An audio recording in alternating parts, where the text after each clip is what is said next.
तुझे क्या लगता है बालक कि तू मेरी जगत से निकल गया तो अब बच जाएगा तू?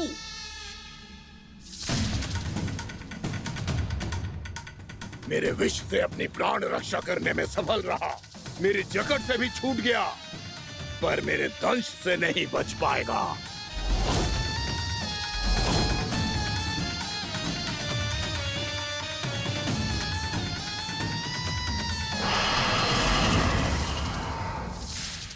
अब भय से भाग रहा है, पर मैं तुझे मृत्यु देकर रहूंगा।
मेरा नन्हा सा कान्हा कितनी देर भाग पाएगा?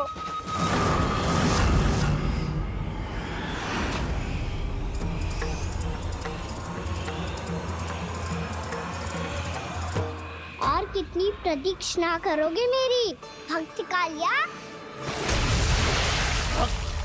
भक्त नहीं, काल हूँ मैं तेरा।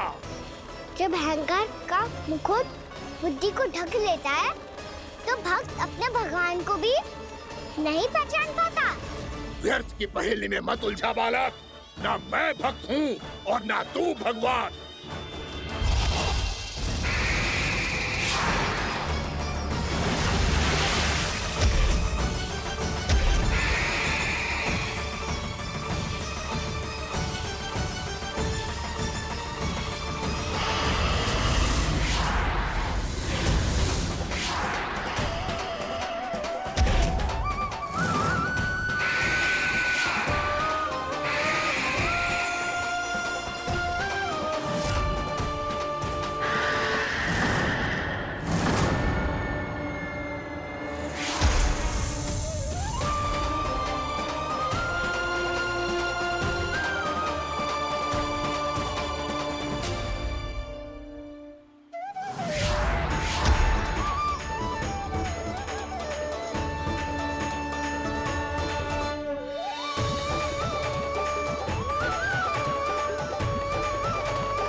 जिसके लिए इतने व्याकुल हो रहे थे, उसे छूकर कालिया नाग का हलाहल जैसा विष भी चरणामृत बन गया है और यमुना जी के जल में फैल चुके विष के प्रभाव को भी नष्ट कर रहा है।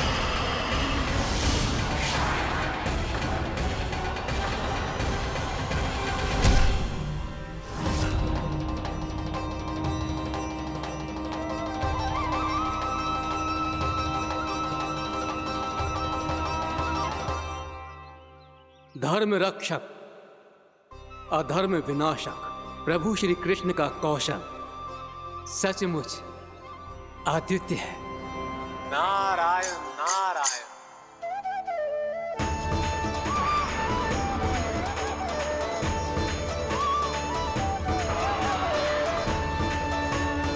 मेरा भाग तुम्हारे भीतर के अहंकार का प्रतीक है कालिया।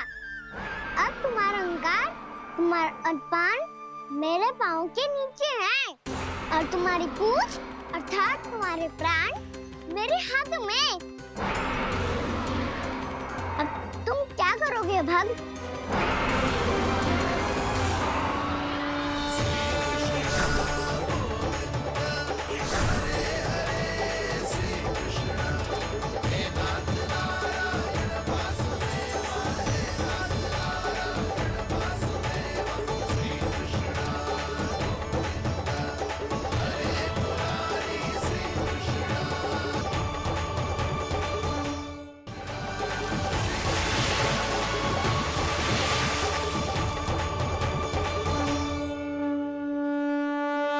प्रभु, भले ये आपको पहचानने में असमर्थ हो, पर हम सब ने आपको पहचान लिया है।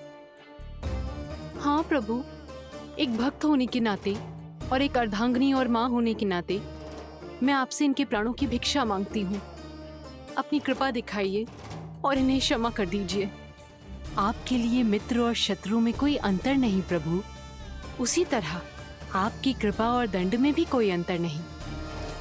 दोनों दया ही तो हैं, अकारण ही किसी को प्राप्त नहीं होती। हमें विश्वास है कि हमारे पति को मिला ये दंड कोई अभिशाप नहीं है, आपका वरदान है। ये सत्य है प्रभु कि इनसे बहुत से पाप हुए हैं। इनके विष से बहुत सारे जीव जंतु को हानि पहुंची है, पर अब आपके चरण इनके शीश पर पड़ गए हैं। ऐसी कृपा तो बड़े बड़े महान महात्माओं को भी दुर्लभ है, और इन्हें प्राप्त हुआ तो अवश्य ही ये किसी महान पुण्य का ही फल है। हे प्रभु, उन्हीं पुण्य कर्मों की शक्ति का आह्वान कर मैं आपसे विनती करती हूँ, इन्हें प्राणदान दीजिए। मैं अपने इस भक्त को क्षमा अवश्य करूंगी देवियों, यदि ये अपने अहंकार को त्याग कर मुझे पहचान ले तो।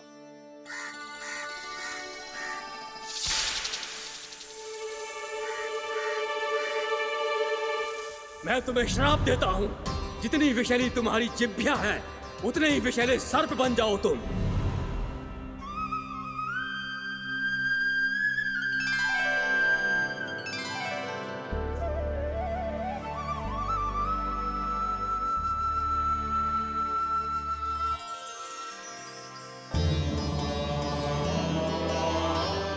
नारायण, मुझे क्षमा कीजिए नारायण।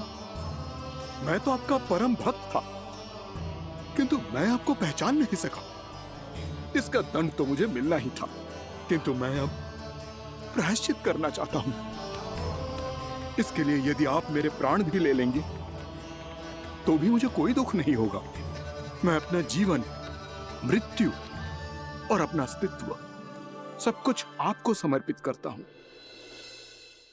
तुम्हें तुम्हारे क्रोध के कारण श्राप मिला, जिसे विशाल सर्प के रूप में तुम्हारा जन्म हुआ, और सर्प का तो स्वभाव है विष फैलाना।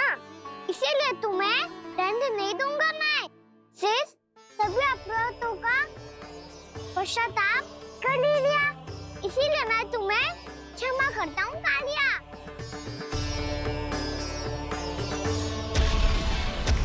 पर तुम्हें यहाँ से दूर समुद्र के बीच जाकर रहना होगा, जहाँ किसी निर्दोष का जीवन तुम्हारे विष से प्रभावित न हो। मैं चाहकर भी आपकी इस आज्ञा का पालन नहीं कर सकता। मैं असमर्थ हूँ प्रभु, क्योंकि यदि मैं इस क्षेत्र को छोड़कर गया तो मेरी मृत्यु निश्चित है। आपसे क्या छुपा है प्रभु? आप तो जानते हैं कि सर्प जाति और आपके वाहन गरुड़ के बीच अनंत शत्रुता चल रही है, जिसका प्रारंभ नागों के द्वीप नागालय से हुआ था। उस द्वीप पर छोटे जीवों को निगल जाने के लिए सर्प थे और गरुड़ को सर्पों का स्वाद बहुत प्रिय था, इसलिए वो बार बार नागद्वीप जाने लगा था। पर इस कारण पूरी सर्प जाति उससे आतंकित हो गई थी, इसलिए जब भी गरुड़ वहाँ पहुँचता तो सभी सर्प छिपने लगते। जब गरुड़ को इसका आभास हुआ तो उसे बड़ा क्रोध आया और वो उत्तेजना में भरकर सर्पों का शिकार करने लगा। भूख ना होने पर भी उन्हें मारने लगा। अब सर्पों के प्राण हरना उसके लिए खेल बन गया था। इस भीषण समस्या का समाधान ढूंढने के लिए पूरी सर्प जाति महान सर्प वासुकी के सामने इकट्ठी हुई। हे महान वासुकी, हमारी सहायता कीजिए। नागद्वीप पर गरुड़ ने आतंक मचा दिया है। पहले तो वो हमें अपना भोजन बनाता था, लेकिन अब हम उसके खेल का साधन बन चुके हैं। भूख हो या ना हो, जब तब आकर वो हमारे प्राण हर लेता है। अनुचित हिंसा के इस प्रथा का आरंभ सर्पों ने ही किया है। पहले आप सबने पूरे द्वीप पर अधिकार कर लिया, फिर आहार के साथ साथ आनंद के लिए भी आप सभी ने निर्दोष जीवों की हत्या की। और जब सृष्टि का संतुलन बनाए रखने के लिए गरुड़ आपको अपना आहार बनाने आया, तो आप सब अपने प्राणों की रक्षा के लिए छिपने लगे। तो फिर गरुड़ का उत्तेजित होना तो स्वाभाविक ही था। नागनाथ, जो हमने अन्य जीवों के साथ किया वही अब हमारे साथ हो रहा है, परंतु ये भी तो सृष्टि के संतुलन के विरुद्ध ही है ना? अवश्य है, इसलिए मैं गरुड़ से चर्चा करूंगा। धन्यवाद प्रभु।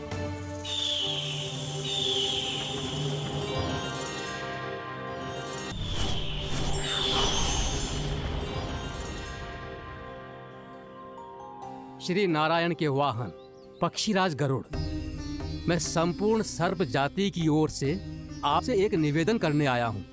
कहिए, क्या कहना चाहते हैं आप? हे पक्षीराज, यदि आप हम पर ऐसे ही आक्रमण करते रहे तो शीघ्र ही हमारी प्रजाति समाप्त हो जाएगी। इसीलिए हमारी आपसे विनती है, यदि आप उचित समझें तो सर्पों के किसी एक घर से हम आपको एक सर्प प्रतिदिन अर्पित करेंगे।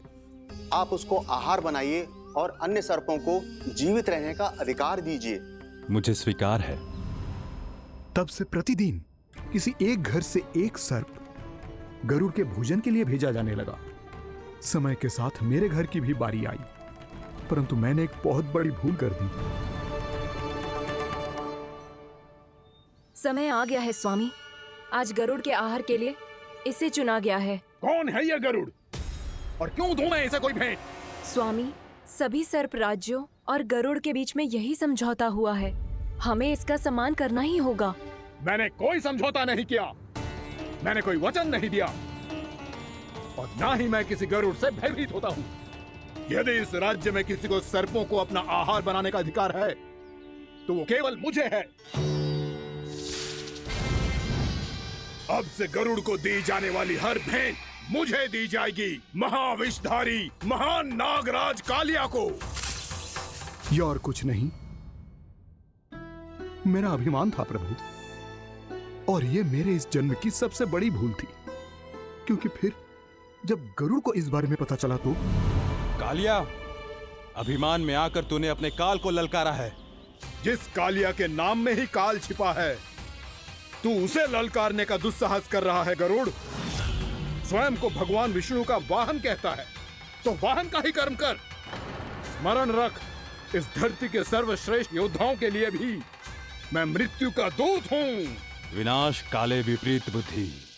तो जैसे मूर्ख सदा इस युक्ति को सार्थक करते आए हैं, अपने विनाश को आमंत्रण किया है, तो अब भोग।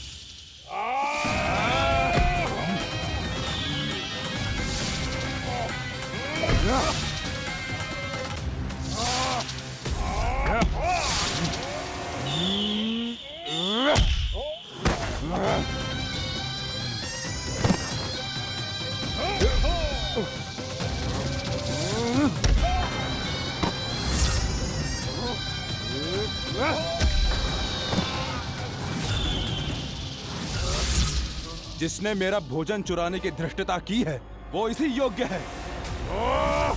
तू मुझे जानता नहीं है गरुड़, मैं महाविषधारी नाग कालिया हूँ। तेरा इतना दुस्साहस कि तूने मुझ पर चरण से प्रहार किया।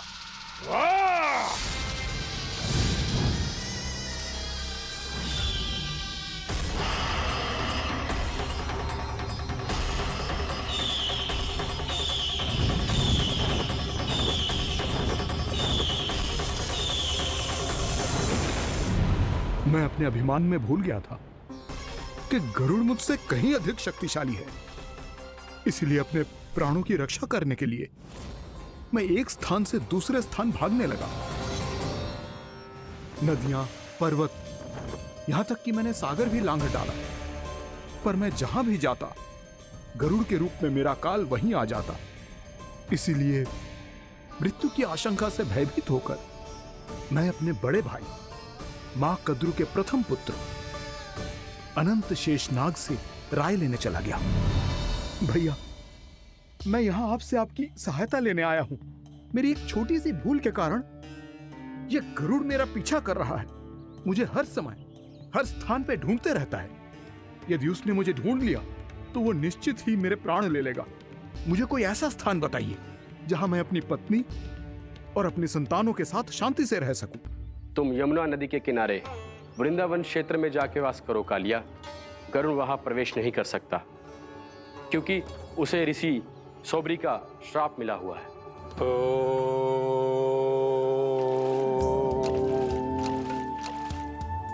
ध्यान और तपस्या का नित्य कर्म करते हुए ऋषि के मन में मछलियों के प्रति प्रेम भाव इतना बढ़ गया कि वो भूल गए सभी जीव खाद्य श्रृंखला का भाग होते हैं और मछलियां भी इस नियम की अपवाद नहीं है।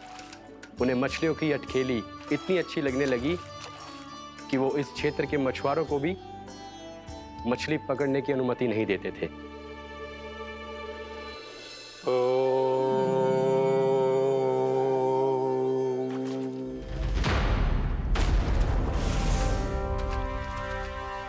उस दिन वो उस पक्षी को नहीं रोक पाए, पर तब से सावधान रहने लगे। यहां तक कि अपने साधना से भी अधिक ध्यान वो पक्षियों पर केंद्रित करने लगे। ठहरो! इसी क्षण अपनी चोंच में पकड़ी इस मछली को छोड़ दो। तुम्हें इन मछलियों का आहार नहीं करना चाहिए पक्षीराज। ये तो खाद्य श्रृंखला का नियम है ऋषिवर। यदि मैं इनका आहार नहीं करूंगा तो कोई और पक्षी कर लेगा। मैं अपने आनंद या प्रतिशोध के लिए इनके प्राण नहीं ले रहा। ये तो बस मेरा भोजन है। पर यह मेरा तपस्या स्थल है। तुम यहाँ शिकार करके मेरी साधना में विघ्न नहीं डाल सकते पक्षीराज। यदि आपकी यही इच्छा है तो मैं आज के बाद यहाँ नहीं आऊंगा।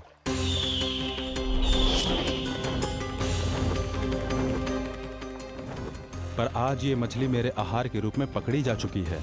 मैं वचन देता हूँ ऋषिवर, इस स्थान पर यह मेरा अंतिम शिकार होगा।